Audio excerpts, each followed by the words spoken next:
दोस्तों जय हिंद। स्वागत है आप सभी का study with M SPP channel पर। दोस्तों ये ताबड़तोड़ रिवीजन का छठवां पार्ट है। ठीक है, इसके पहले 5 वीडियोस मैंने डाल रखे हैं, चैनल पर पड़ा हुआ है, उसकी प्लेलिस्ट भी बनी हुई है। डिस्क्रिप्शन बॉक्स में मैं उसकी लिंक दे दे रहा हूँ, आप उसको भी देखिए और ये भी देखिए। ठीक है, अगर आप इनको देखते हैं तो निश्चित तौर पर आपको इन सभी वीडियोज़ से एक एक प्रश्न तो 100% देखने को मिलेंगे। एक से अधिक भी मिल जाए तो कोई उसमें आश्चर्य की बात नहीं होगी। ठीक है, ये सुपरफास्ट रिवीजन है। ठीक है, बहुत ही मोस्ट प्रोडक्टिव जो टॉपिक्स हैं उन्हीं को मैं लेकर आ रहा हूँ आपके एग्ज़ाम के पर्पज़ से। ठीक है, क्योंकि अभी जैसे यूकेपीएससी का एग्ज़ाम है, 3 अप्रैल को होने वाला है, तो ये लोग जो भी एग्ज़ाम देने जा रहे हैं देख सकते हैं। लेखपाल का एग्ज़ाम आने ही वाला है, हो सकता है कुछ दिनों में देखने को मिल जाए उसका नोटिफिकेशन वगैरह, जब आयोग जाग जाएगा तो। ठीक है, तो ये आप वीडियो लास्ट तक ज़रूर देखिएगा। ठीक है, और लाइक कर दीजिएगा, शेयर कीजिएगा। ठीक है, लाइक नहीं करते हो आप लोग, प्लीज़ लाइक कर दिया करिए यार। वीडियो देखते हैं तो लाइक करने में कोई दिक्कत नहीं है। ठीक है, लाइक करने में आपका कुछ नहीं जाएगा, हमारा मोटिवेशन बढ़ जाएगा। ठीक, तो चैनल पर नए हैं तो सब्सक्राइब भी कर लीजिएगा, सब्सक्राइब करके बेल आइकन जरूर प्रेस कर लीजिएगा। ठीक है, चलिए शुरू करते हैं समय को बिना खराब किए हुए। देखिए, इसमें महाजनपद के बारे में बताया गया है, महाजनपद और उनकी राजधानी, और आधुनिक क्षेत्र के बारे में भी थोड़ी बहुत जानकारी रखेंगे हम, ताकि हमें जो अगर कभी ऐसा प्रश्न आ भी जाए तो वो गलत ना हो। देखिए, अंग अंग की महाजनपद का नाम दिया हुआ, इधर राजधानी, ये उससे संबंधित क्षेत्र, जो आधुनिक क्षेत्र की बात हो रही है। ठीक, तो चलिए इसको फटाफट देख लेते हैं। अंग अंग की राजधानी चंपा। अभी अगर आज के प्रेजेंट डेट में देखेंगे तो भागलपुर मुंगेर बिहार में पड़ता है ये, वो वाला एरिया जो भी है। मगध मगध की जो राजधानी गिरिब्रज, राजगृह और पाटलिपुत्र, ये तीनों अगर कहीं भी आपको दिखे मगध की राजधानी में पूछा जाए और तीनों में से कोई भी ऑप्शन मिले आपको तो टिक लगा दीजिएगा उसको। ठीक है, देखिए वो उसमें अभी आधुनिक क्षेत्र में पटना, गया, ये सब एरिया आता है। काशी का वाराणसी। ठीक है, ठीक है, याद रखिएगा इसको, वाराणसी के आसपास का क्षेत्र। वत्स कौसाम्बी, इलाहाबाद के आसपास का क्षेत्र जो है। वज्ज वज्ज वैशाली, विदेह, मिथिला, ये तीनों एक ही उसमें आते हैं ये। ठीक है, अगर वज्ज की राजधानी आपको वैशाली दिखे तो भी, विदेह दिखे तो भी, मिथिला दिखे तो भी। ठीक है, ध्यान रखिएगा इसको। और मुजफ्फरपुर एवं दरभंगा के आसपास का क्षेत्र है। कोसल, श्रावस्ती, फैजाबाद, उत्तर प्रदेश। ठीक है, अवंती, उज्जैन और माहिष्मती, इसके दो दो राजधानियाँ इसकी भी थी।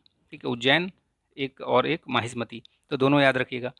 अवंती ये जो अभी मालवा का एरिया का क्षेत्र है मध्य प्रदेश में, उसमें ये आता है आधुनिक उसमें। मल्ल मल्ल क्षेत्र कुशावती। ठीक है, देवरिया। पांचाल, अहिछत्र, बरेली, बदायूं। ठीक है, काम्पिल्य, पांचाल का अहिछत्र और काम्पिल्य दो, ये भी दोनों हैं इसकी, याद रखिएगा इसको। जो डबल डबल हैं उनको भी ध्यान रखिएगा, कई बार अहिछत्र दे देगा, कई बार कहीं पे काम्पिल्य देखने को मिल जाए, तो आप कन्फ्यूज़ मत होइएगा, दोनों हैं पांचाल की। बरेली, बदायूं और ये फरुखाबाद वाला एरिया। ठीक है, चेद, सप्तमती। ठीक है, तो ये बुंदेलखंड एरिया वाला है। कुरु, इंद्रप्रस्थ, आधुनिक दिल्ली, मेरठ, हरियाणा वाला क्षेत्र। मत्स्य, विराटनगर, जयपुर, राजस्थान के आसपास वाला क्षेत्र। कंबोज, हाटक, ये राजौरी, हजारा क्षेत्र उत्तर प्रदेश में, कंबोज, हाटक। सूरसेन, मथुरा, मथुरा वाला क्षेत्र।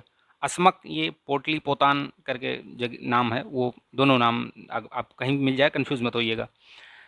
ठीक है, तो गोदावरी क्षेत्र के का एरिया जो अभी आधुनिक क्षेत्र, ठीक, दक्षिण भारत का। गांधार, ये अस्मक जो है दक्षिण भारत का एकमात्र जनपद, ऐसे भी प्रश्न पूछा गया है, तो अस्मक याद रखिएगा। दक्षिण भारत में एकमात्र महाजनपद जो था वो कौन सा, अस्मक। गांधार, तक्षशिला, रावलपिंडी और पेशावर, पाकिस्तान। ठीक है, अभी ये यहाँ तक है। इसके अलावा भी कुछ बौद्ध धर्म से संबंधित कुछ फैक्ट्स हैं, कुछ तथ्य, उसको भी याद रखिए, उनसे भी प्रश्न हर बार बारंबार पूछा गया है। ठीक है, प्रश्नों की बारंबारता इनसे देखी गई है। देखिए इसमें क्या है, बौद्ध संगीतियों के बारे में देख लीजिए। प्रथम बौद्ध संगीत 483 ईस्वी पूर्व में राजगृह में हुई थी। तो प्रश्न इस तरीके से पूछा जाता है, या तो मैचिंग में दे देगा आपको सूची 1 सूची 2, या फिर सीधे सीधे प्रश्न पूछ लेगा कि पहली जो बौद्ध संगीत हुई थी वो कहाँ पर हुई थी या किसके शासनकाल में हुई थी। यही दो ऐसे अधिकतर पूछे जाते हैं प्रश्न।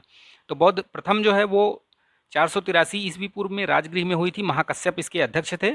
और ये जो शासन किसके शासनकाल में हुई थी, तो अजातशत्रु, याद रखिएगा। पहली अजातशत्रु। द्वितीय देखिए 383 ईस्वी पूर्व वैशाली में सबाकामी और कालाशोक। तृतीय बौद्ध संगीत जो हुई थी वो 255 ईस्वी पूर्व पाटलिपुत्र में हुई थी।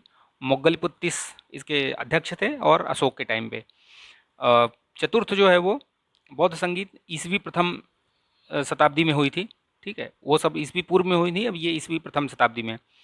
तो ये कुंडलवन में इसके अध्यक्ष जो थे वो वसुमित्र और अश्वघोष, और ये कनिष्क के टाइम पर हुई थी। यहीं इसी जो चतुर्थ बौद्ध संगीत हुई थी, यहीं पर जो है महायान और ये सब, ये हीनयान, इनका विभाजन होता है, ठीक है। 2 बार विभाजन हुआ है, एक एक होता है जो द्वितीय बौद्ध संगीत में, और एक होता है चतुर्थ वाली में, 2 बार होता है, ठीक है, ध्यान रखिएगा इसको। तो ये जैसे जगह के हिसाब से अगर याद करने के लिए तो आप याद रखिएगा RVPK, ठीक है, RVPK ऐसे करके याद रख लीजिएगा आप। आर से हो गया राजगृह, वी से वैशाली, पी से पाटलिपुत्र और के से कुंडलवन, ठीक है, RVPK, ठीक, या श्रीनगर या कुछ भी करके ऐसे याद रखिए, RVPS या RVPK ऐसे करके, ठीक है। एक तथ्य और बताता हूँ मैं आपको, देखिए बुद्ध के जीवन से संबंधित कुछ फैक्ट्स वो भी देख लीजिए। धर्म प्रतीक क्या क्या हैं, जैसे जन्म कमल और सांड उसका प्रतीक माना गया है। कहीं पे अगर आपको ये दिखता है तो वो जन्म जन्म उससे माना जाता है, जन्म से, ठीक है। गृह त्याग, वो घोड़ा उसका प्रतीक है गृह त्याग का। पीपल जो बोध वृक्ष है वो ज्ञान का, ठीक है, ज्ञान इसके प्रतीक है वो। निर्वाण जो है वो पद चिन्ह, कहीं पे पद चिन्ह बने हैं, दैट मीन्स वो निर्वाण का घटना का प्रतीक है। स्तूप स्तूप जो है वो मृत्यु का प्रतीक है, ठीक है, कि वहाँ पे उनके मृत्यु के बाद उनकी जो अस्थियाँ, या जो भी अस्थियाँ तो नहीं कह सकते उसे, जो भी बचा हुआ सामान उनका यूज किया हुआ, ये सब चीज़ें रखी जाती हैं, ठीक है।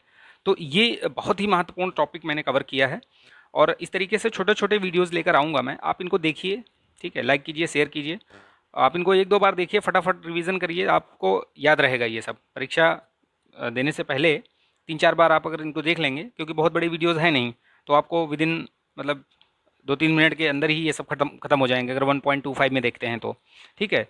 तो इस तरीके से मैं वीडियोज़ लाता रहूँगा, और आप लोग इसको देखिए और शेयर कीजिए दोस्तों में अपने, ठीक है। तो मिलेंगे नेक्स्ट वीडियो में, तब तक के लिए आप अपना ध्यान रखिए, स्वस्थ रहिए, मस्त रहिए, बिंदास रहिए। जय हिंद।